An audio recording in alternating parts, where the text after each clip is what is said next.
Yo era un apestoso, un hediondo, porque estaba podrido de la llaga del pecado. Pero ahora Cristo vive en mí, a su nombre. ¿Cuál es el problema? Es que lo que Dios necesita es plantar su gloria en un lugar donde se invoca el nombre de Dios. No importa lo que haya sido antes, ahora es santo porque Dios está ahí, aleluya. ¿Quién éramos tú y yo antes? ¿Y ahora quién somos? Antes estaba el diablo aquí, le pegaron una patada y ahora está el santo de los santos. ¿Cuántos tienen la presencia del Espíritu Santo? ¿Cuántos son templos del Espíritu Santo? Entonces no se mete esas cosas en la cabeza. Si Cristo me purificó a mí que soy, no digamos una pared. Por eso yo le dije a Moisés, este desierto es santo porque aquí estoy yo, muchacho. Y luego Dios, Jesús Cristo se le aparece antes de ser preencarnado, se le aparece como el ángel de Jehová a Josué allá en el libro de Josué antes de conquistar Jericó. Lo mismo que le dije Jesús a Josué. Mire, muchacho, antes de que siga preguntando, veo que tiene muchas preguntas. Arrodíllese y quítese la sandalia, porque el lugar donde está es santo, es santo, es santo. Aunque usted mire esto aquí, no importa que tenga oro o no tenga, lo que tenga, lo que importa es que si el nombre de Dios es invocado, este lugar se convierte en santo. El nombre de Dios no es de Buda, ni de Mahoma, ni de la Virgen. Donde se invoca eso, ahí está el diablo y ahí apesta a diablo. Pero donde se invoca el nombre del Señor, se demanda santidad, porque allí está Dios. Ante la presencia de Dios no puede accesar nadie que esté en pecado, tirando manotazo ahogado para pagar la renta. Y alguien puede decir, usted no tiene lástima, pastor. No, es que no se puede violar la ley de Dios para darle cabida a un argumento nuestro, terrenal y carnal. Yo visité una iglesia que el pastor me dijo, venga, le voy a enseñar cómo yo entretengo a los jóvenes. Había maquinitas, futbolitos, billar. Y mientras estaba el culto, los jóvenes estaban jugando billar allá en el otro cuarto. Y yo, qué guarida de demonios me vine a meter aquí, pero les pegué una zarandeada ese día. Y hasta los que estaban cantando se arrepintieron, pasaron a arrepentirse. Imagínense qué iglesia, Dios mío. ¿Cómo es posible? La casa de Dios no es un chiquero. La casa de Dios se debe guardar respeto, reverencia, adoración a Dios. Venir a buscar el rostro de Dios, ser respetuoso. No venimos a ver al pastor, ni a la pastora, ni al líder. Venimos a ver a aquel que tiene poder para llenar nuestro corazón vacío. Que iba a encontrar un gentil ahí. No tenía acceso al lugar, al atrio, ni de perdido allá, al lugar santo. No tenía derecho ni santidad de cruzar una puerta, pero allí, de perdido, ese lugar estaba bien en el corazón de Dios. Aunque hasta aquí llegue, se les permita llegar, pero aquí pueden escuchar que yo soy el Dios verdadero, que yo soy el Dios de Israel, que yo soy el Dios que hacer, en otras palabras, requiere o demanda sacrificios vivos, santos y perfectos. No, era la pulga en la iglesia. Era la pulga en la iglesia. ¿Cómo lo iban a hacer ellos si están ocupados en su avaricia? ¿Cómo una persona ocupada en hacer dinero, que solo piensa hacer dinero, va a estar interesado en buscar el poder de Dios para poder ministrar a un necesitado? ¿Cómo? Olvídese, ni lo piense. Para poder ministrar la presencia de Dios, el poder de Dios a otras personas, es necesario no tener cosas en nuestra mente, solamente la viva presencia de Dios, el interés en buscar a Dios y su presencia para ayudar al necesitado. Miles de personas quieren ministrar y lo que tienen en la cabeza son otras cosas. ¿Cómo? ¿Cómo los fariseos podían ministrar a una persona? ¿Cómo los ancianos podían, sacerdotes, si eran unos chacales, eran una cueva de ladrones? Parecidos a los de hoy en día. Cuando alguien viene, no lo ven como un necesitado, lo ven como una fuente de ganancia. Cuando la iglesia se llena, no se gozan porque la presencia de Dios ministra a la gente, sino porque va a haber buena ofrenda o buen diezmo. Cuando viene el político, no se alegran porque ese político se le va a decir que se arrepienta. No, se alegran porque el político puede dar un buen cheque. Ese es el propósito de los ávaros. De su mente se ha perdido en otras palabras, sensibilidad en concerniente con la presencia de Dios. Si la gente viene a los lugares donde adoramos a Dios y ven en la iglesia ese desorden, pastores rifando rifas acá, las hermanas hasta allí el guacal donde se están sacando los números para hacer la rifa en pleno culto. Pero es que hay necesidad. Mire, si Dios no lo respalda a uno, hay que cerrar las puertas y irse a buscar trabajo, oiga. Pero al hombre que Dios llama no necesita andar haciendo hasta tarugadas. Dios tiene poder para respaldar a los que llama. El problema es cuando uno solo se llama. Mateo capítulo 21, versículo 12. Vamos a leer del versículo 12 en adelante. Juntos leámoslo en fuerte y alta voz. Y entró Jesús en el templo de Dios. Diga conmigo, el templo de Dios. Otra vez, el templo de Dios. Otra vez, el templo de Dios. Y echó fuera a los que vendían y compraban en el templo. ¿De quién era el templo? ¿De quién era el templo? Y volcó las mesas de los cambistas y las sillas de los que vendían palomas. Y les dijo, escrito está, mi casa, casa de oración será llamada, mas vosotros la habéis hecho cueva de ladrones. Y vinieron a él en el templo ciegos y cojos. ¿Y qué hizo Jesús? Y los sanó. Diga conmigo, y los sanó. Amén. Gloria al Señor. Versículo 15. Pero los principales sacerdotes y los escribas, viendo las maravillas que hacía, y a los muchachos aclamando en el templo y diciendo, ¿qué decían los jóvenes? Hosana al hijo de David, se indignaron y le dijeron, ¿oyes lo que estos dicen? Y Jesús le dijo, sí, nunca leíste de la boca de los niños y de los que maman, perfeccionaste la alabanza. Y dejándolo salió fuera de la ciudad a Betania y posó allí. Tome su lugar, hermano. Diga conmigo, casas de adoración. Otra vez, casas de adoración o mercados. Otra vez, casas de adoración o mercados. ¿Qué cree usted que es la casa de Dios? Casa de oración, dice Jesús. Amén.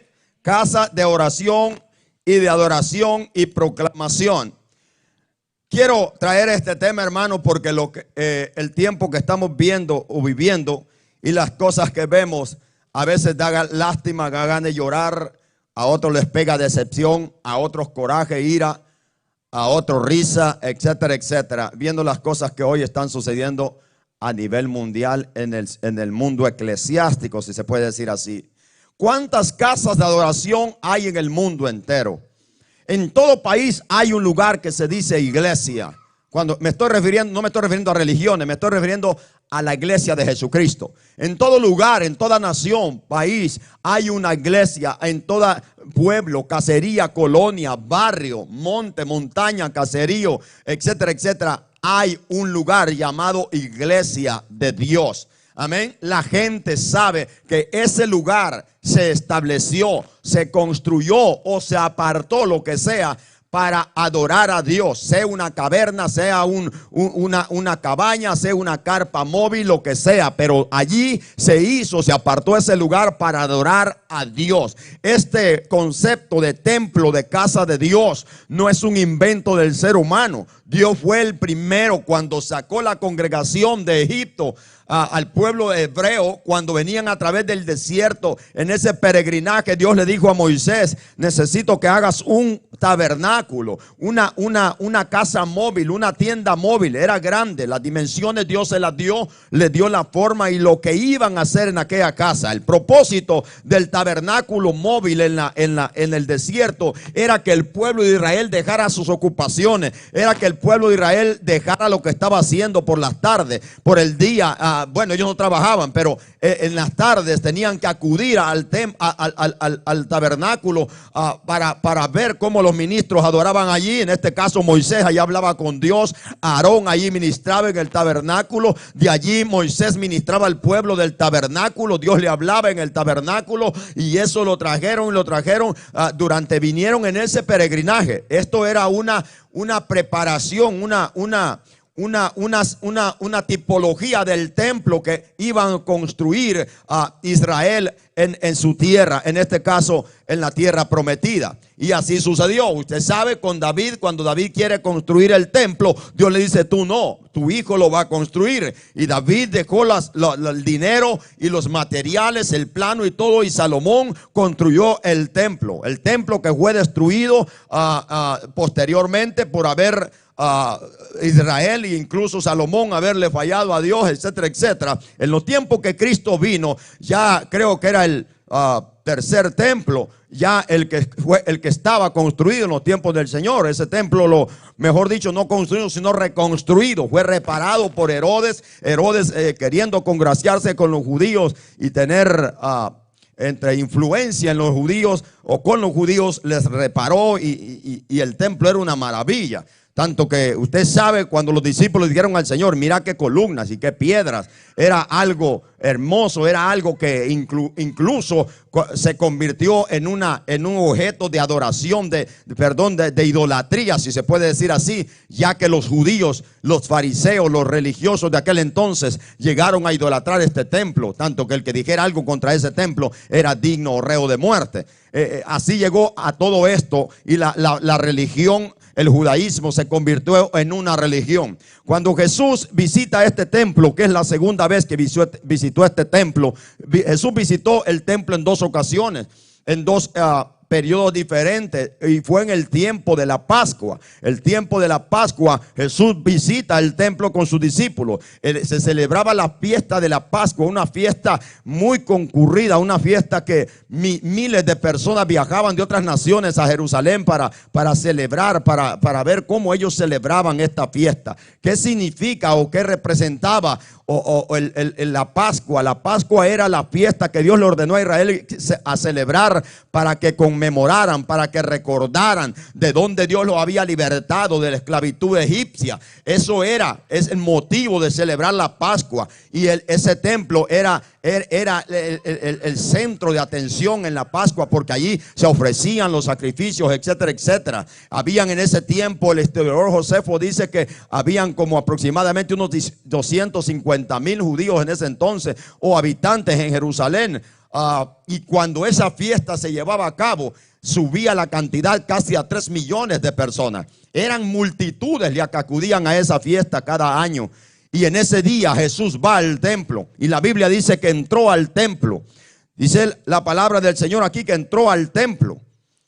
Y cuando entra al templo, lo primero que miró fue un mercado, la casa de Dios convertida en un mercado. Dice que fue al templo de Dios. Oiga bien, el templo lo había reconstruido un hombre pagano, diabólico y depravado llamado Herodes. Pero Jesús dice no el templo de Herodes, Jesús dice el templo de Dios, porque el lugar había sido consagrado para invocar el nombre de Dios. Esa fue la promesa que hizo Salomón cuando edificó el primer templo. Le dijo el Señor: este lugar es para que tu presencia habite, aunque a ti no hay casa terrenal que te pueda sostener, ni aún ni los cielos, pero es para que tu nombre sea invocado en este templo, para que tu presencia esté aquí, para que tus ojos y tus oídos estén atentos al clamor, a la oración, cuando venga tu pueblo a adorar en este templo. Y Dios le dijo: está bien, yo voy a estar pendiente de este templo siempre y cuando ustedes anden en obediencia. Mis ojos estarán sobre este lugar, mis oídos atentos al clamor que hagan en este lugar, y etcétera, etcétera. Usted puede ver eso en Segunda de Crónicas.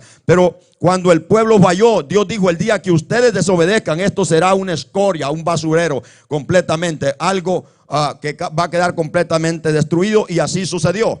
El problema era que el propósito de Salomón cuando oró a Dios, le dijo: yo quiero que cuando el extranjero, la gente que aunque no sea de nuestra gente, venga a este lugar e invoque tu nombre, tú lo escuchas, aunque sea extranjero, lo que sea, el enfermo, el necesitado, en problemas, cuando hayan catástrofes, cuando hayan enfermedades, cuando hayan pestilencia, cuando haya guerra, cuando nos estén persiguiendo, vamos a venir a clamar este lugar y tú nos vas a escuchar. Y Dios dijo: trato hecho, así será.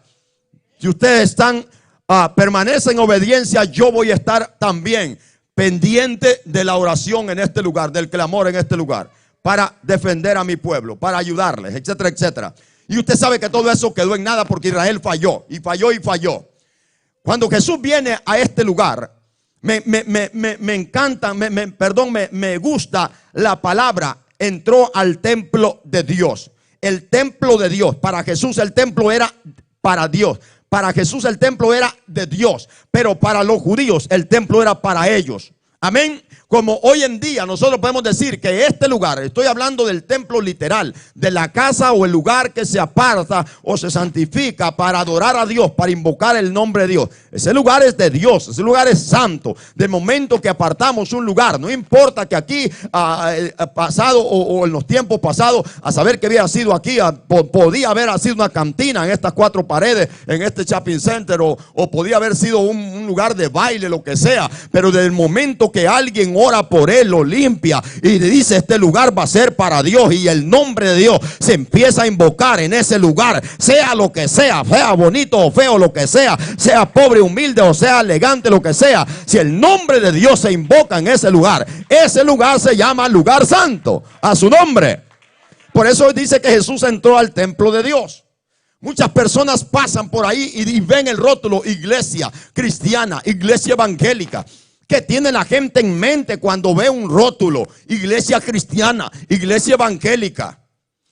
Lo primero que tiene esa gente en mente, que allá hay gente invocando el nombre de Dios, que allá hay gente clamando a Dios, que allí se predica de Dios, que allí se habla de Dios. La gente en la mente, sea lo que sea, tiene en mente, aunque no sea cristiano, tiene en mente que la gente que está dentro de un templo es una gente que está, en otras palabras, en reverencia. Es una gente que no está jugando. No estamos jugando acá maquinita, no estamos jugando billar, como lo miré en otras iglesias que visité anteriormente. No estamos jugando fútbol acá adentro. No estamos texteando por teléfono ni viendo el mundial como hoy las iglesias. Hoy el mundial está en vivo en las pantallas, en los proyectores. Dios reprenda al diablo. Ese es el tipo de basurero que hoy existe en lugares llamados iglesia, porque lo han convertido en una cueva de ladrones. O alguien venía a ver el partido hoy de, no sé quién juega hoy. Alguien venía con ese pensamiento aquí. Hay iglesias que sí, usted puede ir en los periodos del mundial. El pastor se pone la playera de su país y ahí, y en el proyector, en vez de predicar a Cristo, está el partido de fútbol. Ese es lo que hoy le llaman iglesias cristianas. Por eso mi tema es casa de adoración o mercados, o pulgas, como quiera entenderlo. Entonces, aunque sea un mundano, dice, ese lugar es donde adoran a Dios. Allí me imagino que ahí no hay gente jugando, sino que hay gente seria, gente que está escuchando, gente que está atenta. Hay alguien predicando o orando o se está ministrando necesidades. Eso el mundano sabe, que al entrar a una iglesia no va a venir a jugar fútbol adentro, ni va a venir a jugar juegos ni aquí allá, ni a chabacanear, ni etcétera, etcétera, ni a bromear, sino a escuchar palabra de Dios. ¿No es cierto? Todo el mundo tiene ese concepto porque es la casa de Dios. Amén. La gente, hermano, millones y millones de personas visitaban Jerusalén para ver qué era lo que hacían los judíos en el templo, para ver cómo ellos adoraban supuestamente a Dios. Estaba el lugar, el templo, yo no voy a dar las descripciones, pero algún día se las voy a dar paso por paso. Pero de la primera o la única que voy a hablar en este momento es el atrio de los gentiles, donde Jesús entra. Entró al atrio de los gentiles. El atrio de los gentiles era un lugar del templo. Habían puertas para allá. Por ahí estaba la puerta de la hermosa, donde entraban los judíos. Por allá estaba la puerta donde entraban las mujeres. Por allá estaba otra puerta. Y eran 12 puertas en el templo. Pero este lugar era un patio, era un salón grande. Se llamaba el patio de los gentiles. Ellos no podían pasar para allá. Por ser gentiles no podían traspasar. Allí tenían que hacer todo. Allí ellos, si querían hacer un sacrificio, hacer algo o ofrendar algo para Dios, allí se lo recibían y ellos hacían lo que los judíos lo ejecutaban. Ese era el atrio donde estaba esto. Cuando Jesús dice que entró a este lugar, lo que encontró fue un mercado en este lugar. El atrio de los gentiles es algo muy importante porque es el lugar donde los paganos podían ser, en otras palabras, edificados. Donde los paganos, en otras palabras, los inconversos podían ser ministrados, si se puede decir así, escuchando o viendo, o se les podía enseñar, o se les podía anunciar o predicar la palabra de Dios, o escuchar la ley de aquel Dios que servían los judíos. El atrio, por eso Dios tenía en cuenta todo esto y sabía que el atrio de los gentiles era algo muy importante. Pero en vez de ser un lugar para proclamarle la palabra a los gentiles que no tenían acceso al lugar santo, Jesús no entró al lugar santo, mucho menos al lugar santísimo. Esto era acá el patio de los gentiles. Este lugar era especial porque se le podía anunciar el evangelio. Bueno, en esta actualidad podemos decirle que la iglesia, para los que no son conversos, para los que no son cristianos, debemos de aprovechar el tiempo si vienen a nuestros salones o a la iglesia de Cristo o al lugar, la casa de oración, para que les prediquemos el evangelio, para que ellos entiendan qué es lo que nosotros hacemos, conozcan el Dios que nosotros predicamos, les hablemos del plan de salvación de nuestro Señor Jesucristo. Pero ¿qué pasa si esa gente entra a la iglesia y en vez nosotros de servirles de luz, les servimos de tiniebla? Había un mercado en el lugar que Dios había determinado, que allí iban a entrar los gentiles con un propósito, para que escucharan del Dios de Israel. No, lo habían convertido en un mercado. Miles de personas acudían allí. Ellos hacían algo, llevaban a veces sus sacrificios. Y aparte de eso, había algo horrible y eran las mesas de los cambistas. ¿Por qué no poner las mesas de los cambistas afuera? No, adentro estaban. ¿Por qué cambistas? ¿Por qué cambiar moneda? Los romanos tenían que cambiar su moneda por la moneda del templo, alguna moneda hebrea, me imagino. Los griegos que venían tenían que cambiar su moneda. Adentro estaba, no perdían tiempo, nadie se podía escapar. Allí ellos le cambiaban la moneda, pero aparte de cambiar la moneda, no la cambiaban normalmente, sino de una suma exagerada.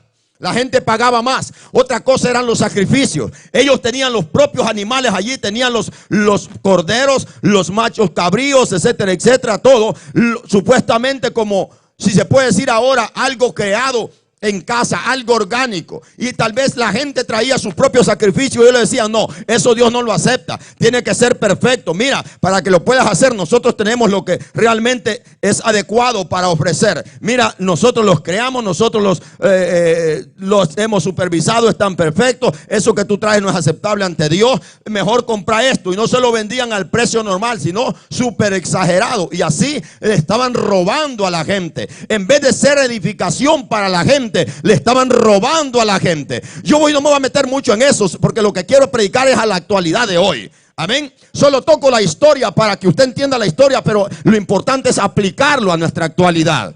Amén. Si en nuestra actualidad nosotros invitamos gente a escuchar el mensaje del evangelio y lo que hacemos es robarle, es manipularle para sacarle dinero, ¿qué concepto se va a llevar esa gente de los supuestamente cristianos? Por eso Jesús no tiene otro nombre. Tiene el verdadero nombre que esta gente se merecía: cueva de ladrones, guarida de chacales, de coyotes, como dicen en México. Guarida de coyotes. Han convertido el templo de Dios en cueva de ladrones. Y dice: y mi casa, casa de oración será llamada, mas vosotros la habéis hecho cueva de ladrones. Habían allí, oiga lo que había: vendían y compraban, mercado, en otras palabras, abierto, en el templo. Y Jesús volcó las mesas de los cambistas y las sillas de los que vendían palomas, y les dijo: mi casa, casa de oración será llamada, pero vosotros la habéis convertido en cueva de ladrones. Y vinieron a él, oiga, cojos ciegos y cojos y los sanó. Este es el propósito por el cual se abre un lugar y se le pone nombre Iglesia Cristiana. Para que vengan los necesitados, para que vengan los enfermos, los cautivos y orar por ellos para que Dios haga la obra en ellos. Amén. ¿Por qué los cojos vinieron a Jesús? Me imagino que no hallaban la manera o alguien que pudiera suplir sus necesidades, orar por ellos o interceder por ellos. Pero ¿cómo iban a interceder por ellos si estaban ocupados en el business, en el negocio? Están ocupados en hacer el comercio. No había tiempo para ver la necesidad de aquella persona, de aquel enfermo que estaba allí, cojo, paralítico, ciego. No había algo que pudiera enfocar su mirada en ellos, o alguien interesado en su necesidad. No había, porque todo el mundo lo que tenía en la mente era hacer dinero. Lo que hoy sucede, hacer dinero. Cuando los cojos ven que Jesús está ahí, se dieron cuenta que el momento era su oportunidad y fueron a Jesús.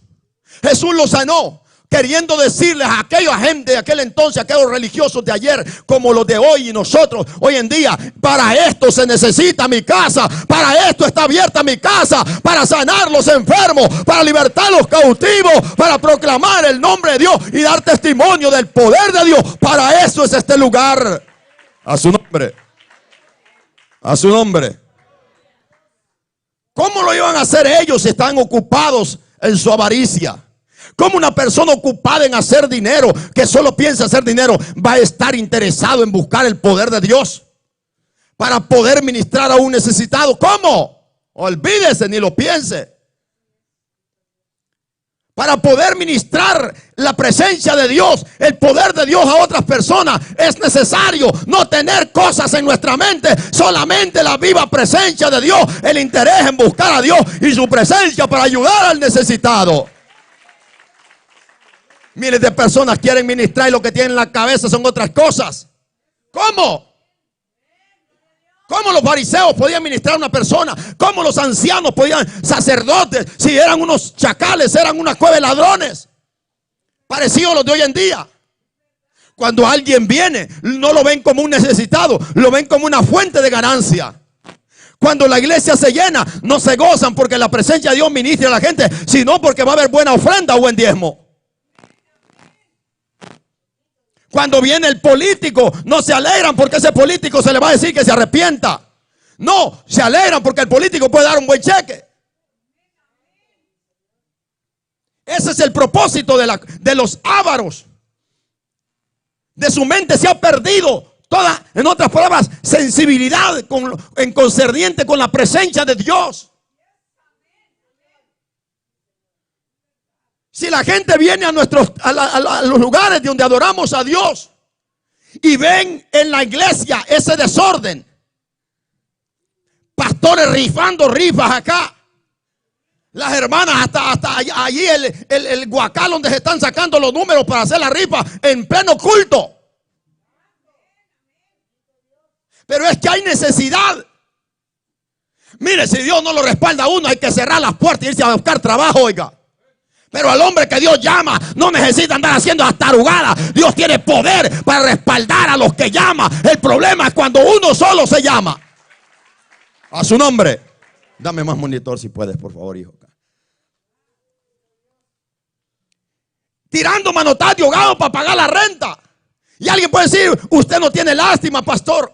No, es que no se puede violar la ley de Dios para darle cabida a un argumento nuestro terrenal y carnal. Yo visité una iglesia que el pastor me dijo: venga, le voy a enseñar cómo yo entretengo a los jóvenes. Había maquinita, futbolito, billar. Y mientras estaba el culto, los jóvenes estaban jugando billar allá, el otro cuarto. Digo, qué guarida de demonios me vine a meter aquí. Pero les pegué una zarandeada ese día, que hasta los que estaban cantando se arrepintieron, pasaron a arrepentirse. Imagínense qué iglesia, Dios mío. Ojalá me estén viendo.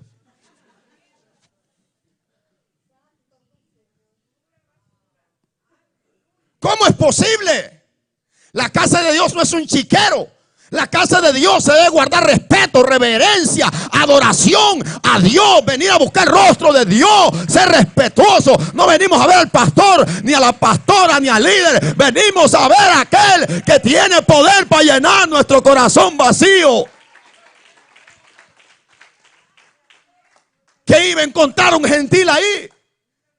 No tenía acceso al lugar, al atrio, ni de perdido allá, al lugar santo. No tenía derecho ni santidad de cruzar una puerta. Pero allí, de perdido, ese lugar estaba en el corazón de Dios. Aunque hasta aquí llegue, se les permita llegar. Pero aquí pueden escuchar que yo soy el Dios verdadero. Que yo soy el Dios de Israel. Que yo soy el Dios que hace, en otras palabras, requiere o demanda sacrificios vivos, santos y perfectos. No, era la pulga en la iglesia. Era la pulga en la iglesia. Cuando usted va a una corte, usted no puede ir a hablar por teléfono a una corte. Usted no puede estar texteando en las sillas donde está la corte. Usted no puede hablarle a la mamá de la corte. Usted está allí como estatua esperando que se siente aquel hombre de sotana negra. Y todo el mundo serio. Hoy están mejor en las cortes. Hoy hay más reverencia hoy en las cortes a un viejo de sotana que en las supuestamente iglesias que dicen voy a adorar a Dios. Usted no puede estar comiendo en la corte. Usted no puede estar tomándose algo en la corte. Le pega una reprendida el policía o regañada. Y cuando pasa el hombre, el juez, todo el mundo de pie, que ahí viene el juez. Y ahí sí, los muy hipócritas, póngase de pie, que viene el juez. Pero en la iglesia, levante la mano.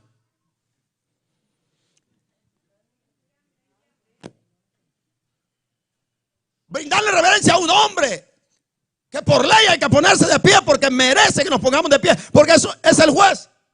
El que tiene el poder para declararte inocente o culpable. Y se pone de pie la audiencia en la sala. Y ahí miren, calladitos. Pero en la iglesia el culto y ellos platicando. O el culto y el bulto de carne está ahí, pero la mente anda en México, en El Salvador, en Honduras, en Guatemala.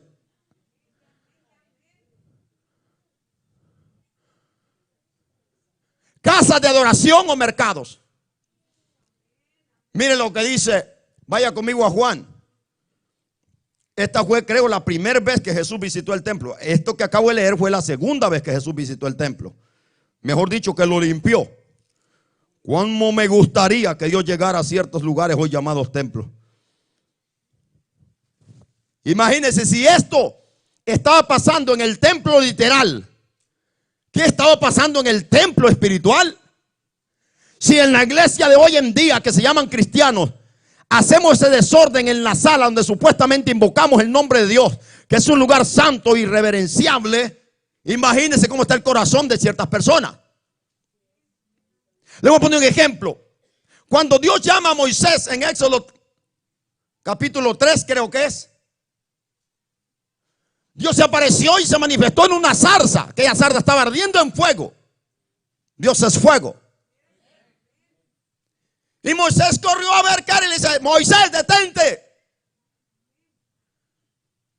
Quítate el calzado porque el lugar donde tú estás es tierra santa. Moisés podía decir: Señor, en este arenal, en este desierto es santo esto. El Señor le había contestado: no es que el desierto es santo ni que este arenal es santo. El problema es que aquí estoy yo y donde yo estoy demando santidad a su nombre. Está en una cueva, está en 4 paredes como esta, está en una montaña, está en una playa, está en donde quiera. Ese lugar se convierte en santo porque ahí está el santo de los santos, el que su gloria llena toda la tierra. A su nombre.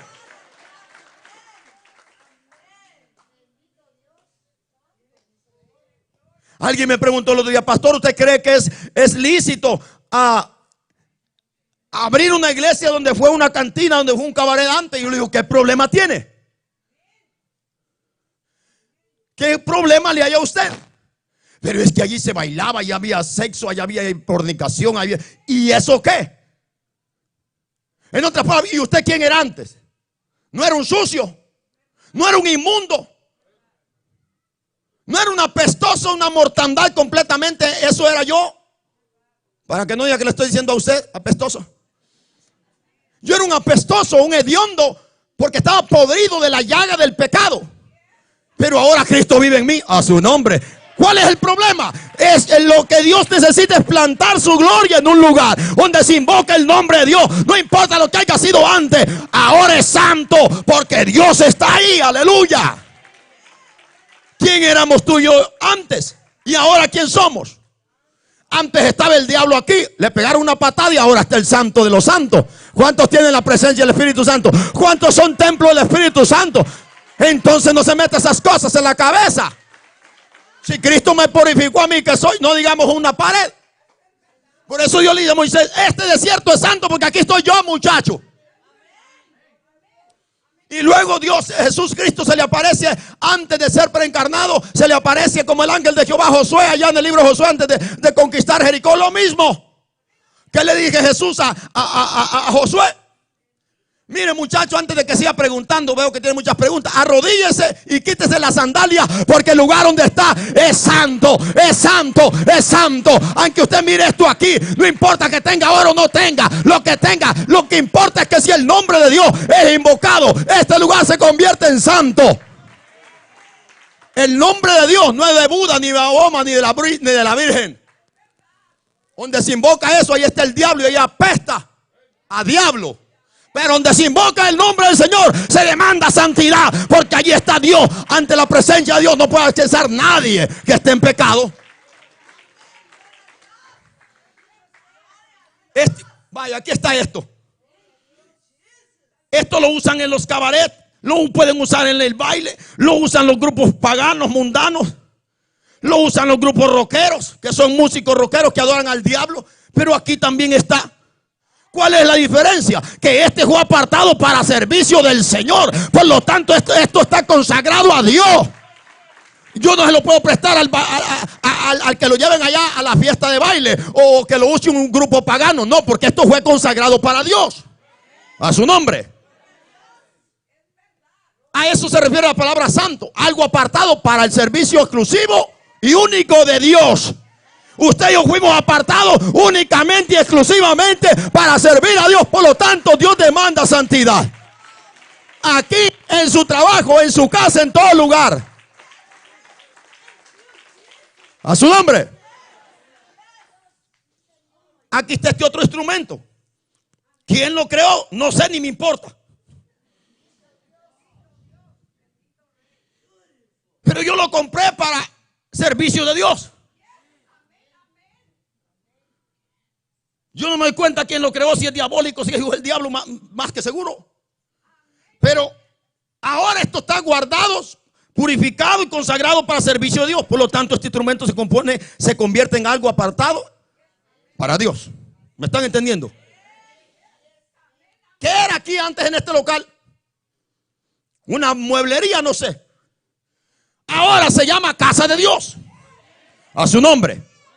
¿Quién fue que reparó el templo? ¿Quién fue que puso dinero y puso todo y para que esa fuera una tremenda maravilla del mundo? Herodes, un pagano, hijo del diablo. Pero Jesús dice, este templo, aunque lo hizo ese pagano y él puso el dinero, esta casa la consagraron para Dios. Por lo tanto, yo voy a entrar a la casa de Dios. Voy a entrar a la casa de Dios. A su nombre. Y si la casa es de Dios, porque estaban estos ladrones adentro. ¿Por qué creen que Jesús se llena de ira, de coraje y tiene que hacer un azote? Vaya conmigo a Juan. Pero hay gente que dice, el pastor regaña mucho. Es que no. Ay, ay, ay.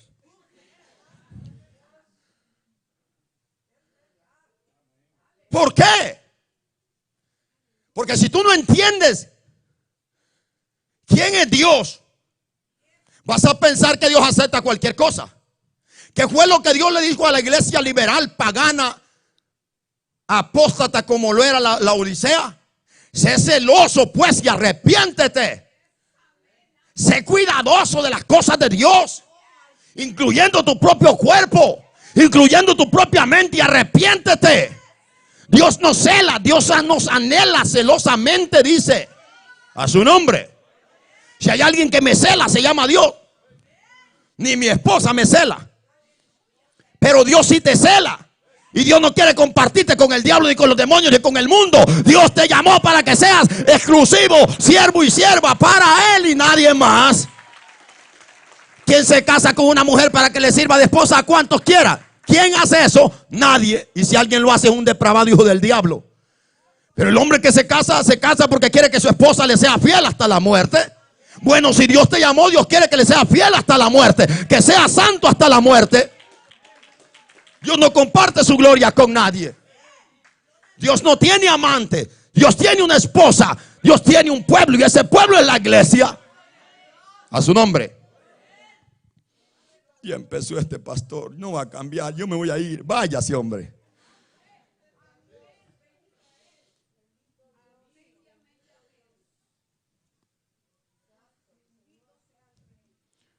Juan capítulo 2. Estaba cerca la Pascua de los judíos y subió Jesús a Jerusalén. Y halló en el templo a los que vendían bueyes. Oiga, hasta vacas habían allí, hermano. Que apestaba ese lugar. Me imagino a estiércol de vaca, de burro, de borrego, de cabra. En el templo había un establo. Oiga. A los que vendían bueyes, ovejas y palomas. Los cambistas allí estaban sentados. Hasta así ya tenían mesas. Y haciendo un azote de cuerdas. Alguien puede decir: pero ¿cómo hizo eso Jesús? Te acabo de explicar por qué lo hizo. Él no podía soportar esto. Un pastor que ama a Dios y que cela las cosas de Dios no va a permitir que la iglesia se le vuelva chiquero. Saca a los fornicarios, saca a los lengua largas. Si están sirviendo, les quita el privilegio, los pone en disciplina. Pero la casa de Dios se respeta, porque Dios es santo. Dios no es igual a ti. Gente en los altares cometiendo fornicación. Y es normal hoy en día. Hasta homosexuales hay en los altares hoy.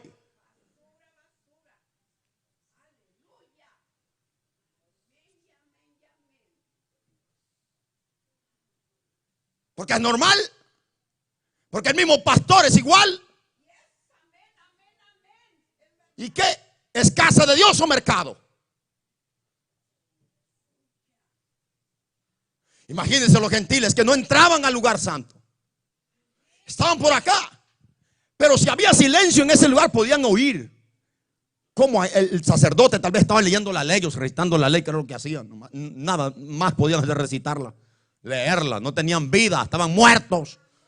Como muchos predicadores hoy que lo leen la Biblia. No, señores, esto se trata de exponer la palabra, de aplicarle la palabra al pueblo, a la gente. Pero con esos bramidos de vaca, el bramido de la mula, el bramido del burro, el be de la oveja, de la cabra, y luego el algüenderío de ese montón de hijos del diablo que estaban ahí, que iban a escuchar. ¿Qué mercado había ahí? ¿Ustedes creen que Jesús pudo tomar una actitud diferente? Le hizo la que realmente tiene que hacer, y Él es Dios y Él hace las cosas perfectas. Lo mejor era sacar esos sinvergüenzas a puros chicotazos de ahí. Cosas raras del carácter de Jesús, pero Él es Dios. ¿Y quién se atrevió a ponérsele enfrente? Nadie. Porque la autoridad de Él hacía temblar aquel lugar. A su nombre. Los hombres de Dios tienen que ser hombres de autoridad, no flojos, hermano. Hay gente que se equivoca. Oiga. Y hay en el templo los que vendían bueyes, ovejas, palomas, y a los cambistas allí sentados y haciendo un azote de cuerdas. Tomó tiempo para preparar aquel azote. Echó fuera del templo a todos, y las ovejas y los bueyes, y esparció las monedas. Oh, ya me imagino. Las esparció, un solo reguero de billetes había ahí. de los cambistas y volcó las mesas. Y dijo a los que vendían palomas: quita esto de aquí y no hagáis de la casa de mi padre casa de mercado. Entonces se acordaron sus discípulos que está escrito: el celo de tu casa me consume. El celo de tu casa me consume. ¿Usted siente celo por la casa de Dios? Si usted siente celo por la casa de Dios, así será tu casa espiritual. ¿Me está escuchando?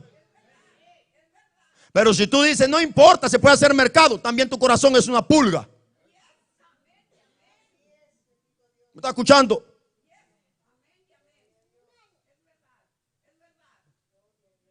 ¿A dónde está escrito eso? Salmo 69.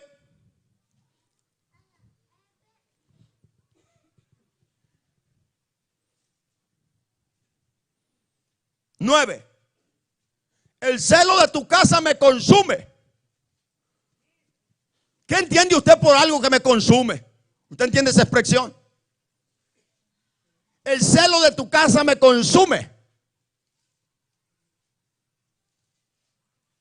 Les voy a poner una mala comparación, pero para que tengan una idea, aunque no es lo correcto. Levanten la mano las mujeres que son celosas aquí. Aquí hay uno. Levanten la mano los hombres celosos, esos que cuando ven que la hermana le da la mano a un hermano y está blanco, pero ahora está rojo y luego está morado. De esos endemoniados, tienen otro nombre. Porque el que está celoso así está endemoniado. La hermana no le puede dar la mano al hermano porque ya. Yo te vi que le apretaste la mano. Y yo vi cómo te la apretó y te quedaba viendo.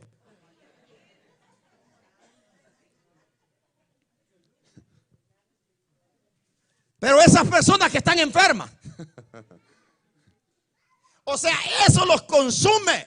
No pueden ver a esa mujer o a ese hombre por allá porque, ay, o sea, los está consumiendo eso. Es una mala comparación. Pero lo que está diciendo aquí el salmista: el celo de tu casa me prende fuego por dentro. No puedo permitir esto. ¿Y qué se dice ahora de este tipo de pastores? Extremista, radical, anticuado.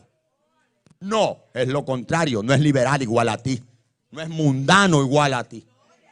A su nombre.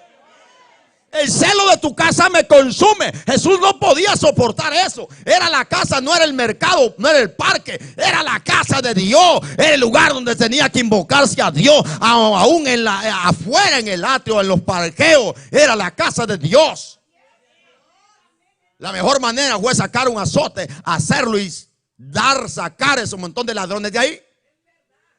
Ahora le preguntan a Jesús que con qué autoridad es esto.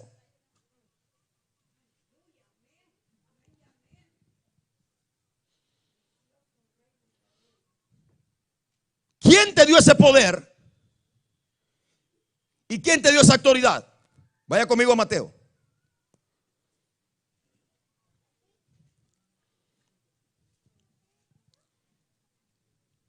Los principales sacerdotes, versículo 15, Mateo 21, 15. Los principales sacerdotes y los escribas, viendo las maravillas que hacía, y a los muchachos aclamando en el templo y diciendo: Hosana al hijo de David, se indignaron. Óigame, Jesús es la representación del Dios vivo. Jesús es la imagen del Dios invisible. Pero no era necesario de que miraran al Dios invisible ahora en su realeza para adorar a Dios. El problema es que ahí no se podía adorar a Dios por este mercado que había.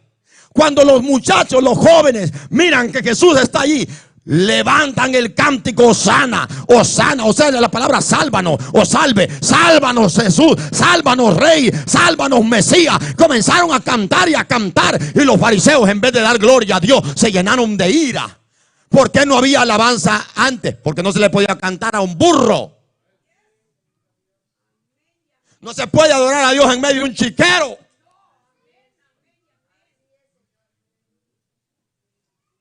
Aun cuando uno está en su closet y uno dice: este lugar lo aparto para consagrarme a Dios, para orar el nombre de Dios, pues hay que mantenerlo limpio. No pueden haber cucarachas ahí, ratones por ahí. Porque Dios es santo. Ahora los muchachos comienzan a alabar al Señor. En otras palabras, este es el enfoque, este es el propósito por entrar a la casa de Dios. Es para venir a alabar a aquel que tiene poder para salvarnos, a Lozana, al hijo de David, al enviado de Dios. Ahora los muchachos comienzan a alabar y aquellos llenos de ira y coraje. El segundo propósito, para orar por los enfermos, vinieron a él los cojos. ¿Quién iba de esta gente a tener compasión de los cojos y de los ciegos en ese estilo de vida? ¿Cómo? Pero cuando ven a Jesús, vinieron los necesitados y Jesús los sanó. Vinieron aquellos que sabían que tenían que adorar a Dios en el templo y comenzaron a alabar a Dios porque estaba Él ahí. A su nombre. Y le dicen, mira lo que esos están diciendo. En otras palabras, ya está bien. Mira lo que hiciste. Esos muchachos están blasfemando. Te están llamando a ti Dios. Y Jesús le dice, ¿no habéis leído? A su nombre. Nunca leíste. Ven el mayor problema de los religiosos que dicen que son cristianos y no saben ni la Biblia. Se creen más religiosos que a ver quién y no saben, pero ni tan siquiera la Biblia. Nunca habéis leído. A su nombre. A su nombre. De la boca de los niños y de los que maman perfeccionaste la alabanza. Dios no recibe alabanza de gente orgullosa. Dios no recibe alabanza de gente llena de ira, como en este caso esta gente. Dios no recibe alabanza de gente mañosa, de corazones sucios. Dios recibe la alabanza de gente limpia, como el corazón de un niño. A su nombre. De los que maman, de los niños, de ellos perfeccionaste la alabanza. Por eso dice, entre los íntegros de corazón es hermosa la alabanza. A su nombre. Y dejándolo salió fuera de la ciudad a Betania. Por la mañana volviendo a la ciudad tuvo hambre y viendo una higuera cerca del camino vino a ella y no halló nada en ella sino hojas solamente. Y le dijo, nunca más nazca de ti fruto. Y luego se secó la higuera. ¿Por qué está esto aquí? ¿Por qué Mateo pone esto seguido? Porque la higuera representa la hermosura del templo. La apariencia externa del templo, una maravilla. La frondosidad de la higuera, que a lejos se podía ver un árbol frondoso, bonito, hermoso. Cualquiera podía ir a acudir a él y decir, qué bonito ese árbol, me imagino que ha de tener fruto, porque como está lleno de hojas. Representaba también la vida, la apariencia de los sacerdotes, de los fariseos, vestidos de ropa de pies a cabeza, pero por dentro no tenían nada. La maravilla del templo, que supuestamente era una maravilla para los visitantes de Israel, adentro había un mercado y un establo de animales. Usted puede ver a Lakewood Church bonita por fuera. Ah, qué tremendo edificio. Usted puede ver la catedral de cristal de aquel mañoso mentado Dante Gebel, pero por dentro ha de estar. Usted, mejor no digo nada, ya no digo diciendo. Eso era la apariencia del templo. La catedral de oro. Las columnas de puro mármol. Y de oro por otro lado. Pero por dentro estaba podrida.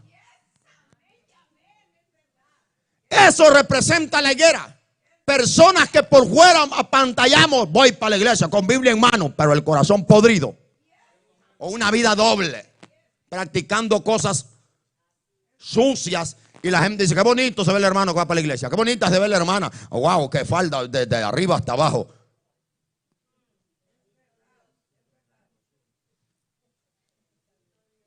Pero por dentro no hay nada. Jesús va a la higuera, porque esto está seguido de ahí. Jesús va y Jesús sabía que la iglesia, la higuera, perdón, no tenía nada. Pero va para darle una enseñanza a los discípulos y también a nosotros. Y la halló que solo eran hojas y le dijo, la maldijo, le dijo, nunca más.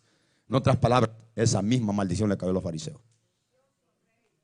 Ustedes quedan de aquí para allá descartados. A ustedes nadie más los va a buscar como siervos de Dios. Yo voy a establecer mi iglesia para que proclame mi nombre. Y los que escuchen ese mensaje serán salvos a su nombre. No en apariencia, sino en frutos. ¿De qué sirve que usted anda vestido de pies a la cabeza y usted el corazón lo anda por otro lado? Mejor póngase la minifalda para que sea completa lo que es. ¿De qué sirve que usted ande bien vestido con saco y corbata y la corbata es igual que la? Mejor quítese la corbata y bote ese saco y vístese como realmente es. ¿Usted cree que esto a mí me va a salvar? No. Dios quiere fruto. Diga que está a su lado, Dios quiere fruto. Dios quiere una vida digna. Deje de ser hipócrita.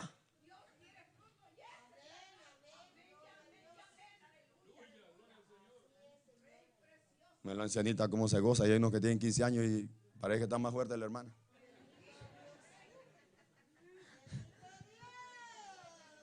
A su nombre, ¿cuántos le aplauden?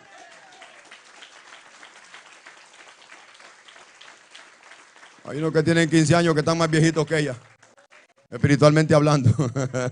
¿Cuántos están vivos? Los que viven, estos te darán alabanza. Dios no es Dios de muertos, Dios es Dios de vivos. Cuando venga a este lugar, abra la boca como que parece que está enterrando un muerto. Cántele a Guadalupe así, pero a Cristo cántele como se le debe cantar. Aquel que se levantó al tercer día, aquel que dice: levanta tu voz como trompeta, alza la voz en cuello, anunciador de Sión. ¿Qué cosa? Ay, que porque grita mucho, porque estoy vivo. Ese pastor grita mucho porque estoy vivo. Pablo dijo: para que cuando yo hable de él me sea dada palabra para hablar de él como debo hablar. Cuando yo hablo de Cristo, hablo como el Dios todopoderoso que es. Pero si estuviera hablando de Buda, si estuviera hablando de Mahoma o de la Virgen Guadalupana o de una religión, ¿qué me voy a andar moviendo? Aquí tuviera mi silla, mire, bien sentadito y con un café por acá y una coca por... Pero la iglesia es para los vivos. Digan, ¿cuántos viven? ¿Cuántos viven? Para los vivos, para los vivos. Cristo viene por una iglesia sin mancha. Cristo viene por una iglesia sin mancha. Prepárese.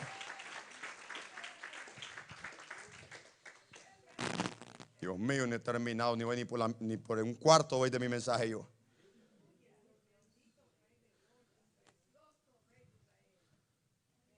Jeremías capítulo 7, versículo 11.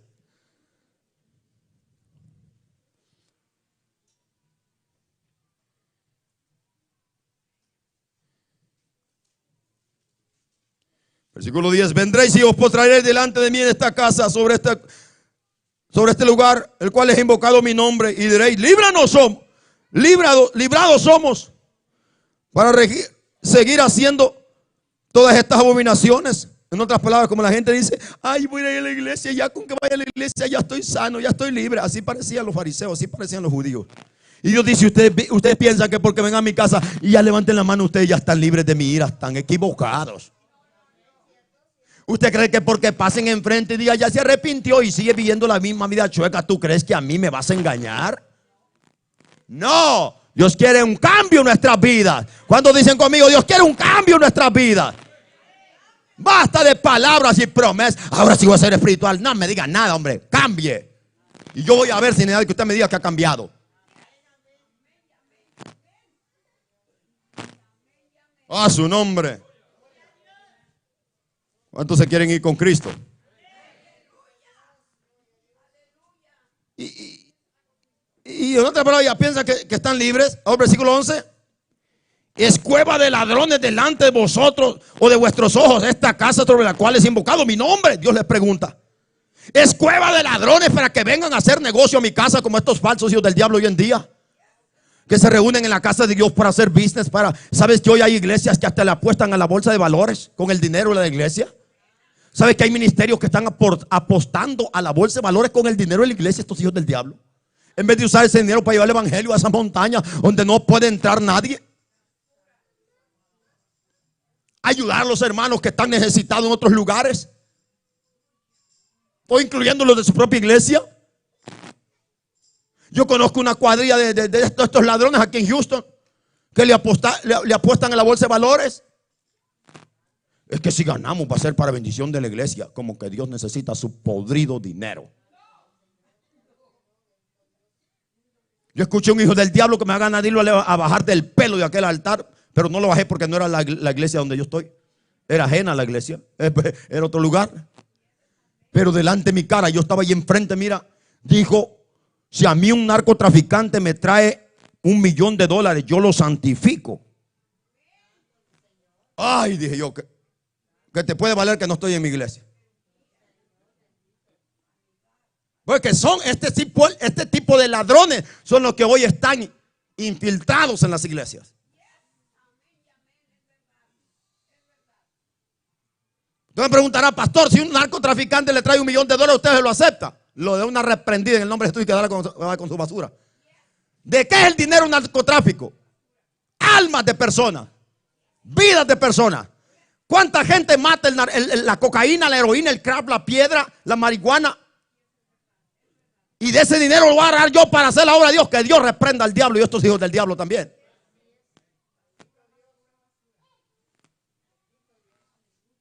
Yo voy a aceptar la ofrenda de una mujer que anda prostituyéndose allí, y de lo que le pagan los hombres va a traer el diezmo o la ofrenda a la iglesia. Yo la voy a aceptar.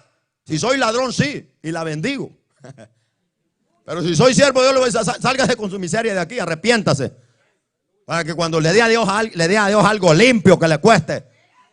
Por eso Dios dice al pueblo de Israel: no quiero la ofrenda de un perro en mi casa. ¿Y saben cuál era la ofrenda de un perro?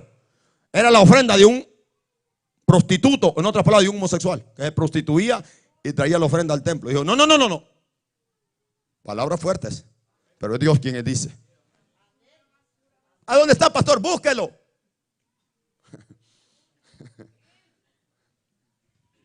No, la casa de Dios no es chiquero de ladrones. La casa de Dios es la casa de Dios. Es la casa de Dios, no es la casa del pastor tampoco. Es la casa de Dios. Por lo tanto, usted tiene que guardar reverencia, adorarle, levantar sus manos, brindarle reverencia y respeto. Por eso dice Ezequiel, cuando vengas a Eclesiastés, cuando vengas a la casa de Dios, acércate más para oír que para presentar el sacrificio de los necios. Otro texto. Vamos ya voy terminando, perdonen, pero voy a terminar. Ay, termina muy tarde y ni viniste ayer ni antier, así es que cállate.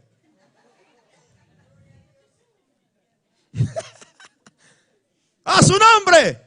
¿Qué hombre más mal educado este? Así soy. Digo las cosas como se dicen. Isaías 56, versículo 7. Yo lo llevaré a mi santo monte y lo recrearé en mi casa de oración. Óigame, mi casa de oración, holocaustos, sus holocaustos y sus sacrificios serán aceptados o aceptos sobre mi altar. ¿Por qué? Porque mi casa será llamada casa de oración para los pueblos. Para los pueblos. Pasa uno de ahí y dice: voy a ir a la iglesia para escuchar un mensaje, para escuchar del Señor, para ver. Y lo que viene a ver es que están recogiendo ofrendas, que están dando profecías por la ofrenda más grande que usted aporte o ofrezca. Y dice el mundano: me vine a meter a la casa de Dios, o esta es la casa del diablo. Y sale corriendo. Y sí, la verdad, es la casa del diablo, no es la casa de Dios. Porque en la casa de Dios no se hace comercio. En la casa de Dios no se viene a hacer mercado. No se viene a vender productos de pelo. No se viene a vender maquillaje. No se viene a vender zapatos. No se viene a vender ropa. Se viene a postrar ante la presencia de Dios y a brindarle respeto y reverencia, a escuchar su palabra. Es que no me gusta esta iglesia porque aquí no hacen esto que hacían allá. Aquí no estoy entreteniendo a nadie. Yo aquí estoy preparando una iglesia para irse con Cristo. ¿Cuántos se quieren ir con Cristo?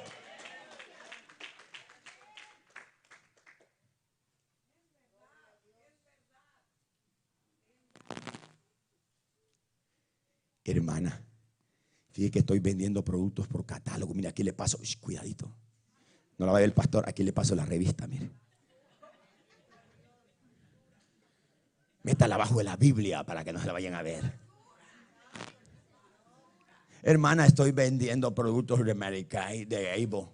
Ahí le va hermano, espérese afuera. Haga negocios afuera. La casa de Dios no es para eso. La casa de Dios es para adorar a Dios.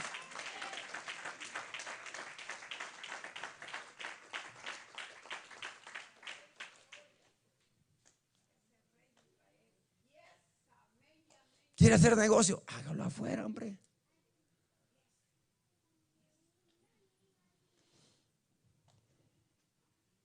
A mí las hermanas que dicen, hermano, queremos apoyar con actividades. Bueno, hermana, hágalo allá, ya lo hacen en sus casas y allá aportan. Pero aquí no lo vamos a hacer adentro. Eso a mí me da temor.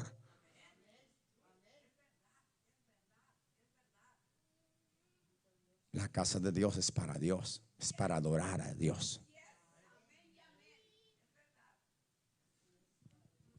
La gente tiene deseo de hacer negocios para la casa de Dios. Ok, hágalo afuera, pero hágalo bien, no ande robando tampoco. No me va a traer una ofrenda robada porque Dios me lo puede revelar, oiga. No ande haciendo tranzas allá para que recojamos el dinero del templo, pastor. Cálmese, yo no estoy corriendo. Pero haga las cosas bien. No va a ser como un sinvergüenza que yo voy a comprar el loto, tal si le pego al grande de una vez lo hacemos. Al grande del infierno es que vas a ir a ver allá al diablo. ¿Cuántos hermanos hoy compran lotería? Miles. Dios mío, cuando yo llegué, yo fui a una iglesia y el pastor tuvo cara de irme a enseñar los salones donde estaban los billares, las mesas de maquinita. Y durante la prédica todos los jóvenes allá viendo monstruos, allá viendo maquinita atrás, y el pastor sin vergüenza predicando por acá. Mire que yo quería salir corriendo allí, pero estaba largo de aquí. Dije, yo voy a predicar, Señor, pero el mensaje, yo llevaba un mensaje. ¿Y sabe cuál era el mensaje? ¿Quieren que les cuente? ¿O ya se quieren ir? Ya se me fue el tiempo, perdonen, ya se me fue el tiempo. Pero les voy a contar esto. El templo que yo, la predicación que yo llevaba era una predicación de dedicación, porque estaban dedicando el templo al Señor. Y a mí me encanta eso. Y digo, ok, Señor, me gusta. Voy a llevarles un mensaje de que entiendan lo que el propósito de esta casa que van a dedicar. Y cuando veo aquel, esto es lo que van a dedicar, esto hijo del diablo, esto es lo que va a dedicar al Señor. Cambió el mensaje. Ahí nomasito me puse a hacer otro bosquejo. Les pegué una zarandeada que hasta los músicos que están arriba pasaron a arrepentirse. Le pegó una sacudida del Espíritu Santo a aquella iglesia. Gente allí, hasta mamá con los hijos enemistados, ahí se arrepintieron, ahí se convirtieron. Y ahí donde fui, ahí matan los predicadores. Pero le digo al que andaba conmigo, mira, si nos matan aquí, pero que nos maten haciendo la obra del Señor, no mintiendo. Así es que deje de miedo. Ahí matan los predicadores, a la radio los van a matar. No les voy a decir a dónde es para que no vayan a andar con. Termino con esto.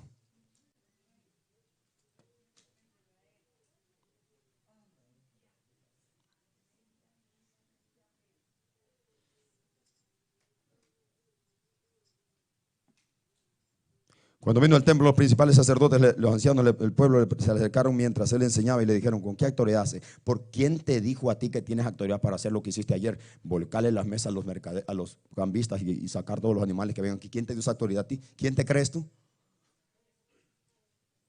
Y Jesús les dice, yo también les voy a hacer una pregunta. Si me responden también, yo les voy a decir con qué autoridad yo hago estas cosas. ¿Quieren saber por qué lo hago? ¿Quién me dio esta autoridad? ¿Y por qué me atreví a hacer esto? Ok, respóndame esta pregunta. ¿El bautismo de Juan, de dónde era? ¿Del cielo o de los hombres? Y ellos discutían entre sí. Ven para acá. Si decimos que es del cielo, nos dirá, ¿por qué no le creíste? Y si decimos, acá se cristianos, y si decimos que es de los hombres, tememos al pueblo porque todo el pueblo sabe que Juan era profeta, nos van a apedrear. Y ahí vienen. Le respondieron, no sabemos. Y él también dijo, tampoco yo os digo con qué autoridad hago estas cosas. Pero ¿qué le está diciendo, queriendo decir Jesús con esta pregunta? ¿Cuál fue el bautismo de Juan? ¿Cuál fue la predicación que trajo Juan para bautizar a la gente? Arrepentíos, hagan frutos dignos de arrepentimiento. Yo los voy a bautizar en agua para perdón de pecados. Pero el que viene tras mí, el que yo no soy digno de encorvarme a desatar sus sandalias, él lo va a bautizar con Espíritu Santo y fuego. Está hablando Jesús, por eso Jesús le está diciendo, ustedes no me conocen a mí. ¿Escucharon a Juan o no lo escucharon? Ahí está la respuesta. ¿Escucharon a Juan? ¿Qué fue lo que dijo Juan? ¿Cuál fue la predicación de Juan? Por eso los dejó, porque sabían los sinvergüenzas. Sabían que Juan venía anunciándolo a él. En otras palabras, Jesús le dijo: ustedes saben quién soy yo. ¿Por qué me preguntan que si tengo autoridad para hacer esto? Yo soy el Dios de este lugar. ¡A su nombre! Póngase de pie, denle un fuerte aplauso al Señor. No voy a terminar mi prédica, ese me fue el tiempo. Disculpen el tiempo.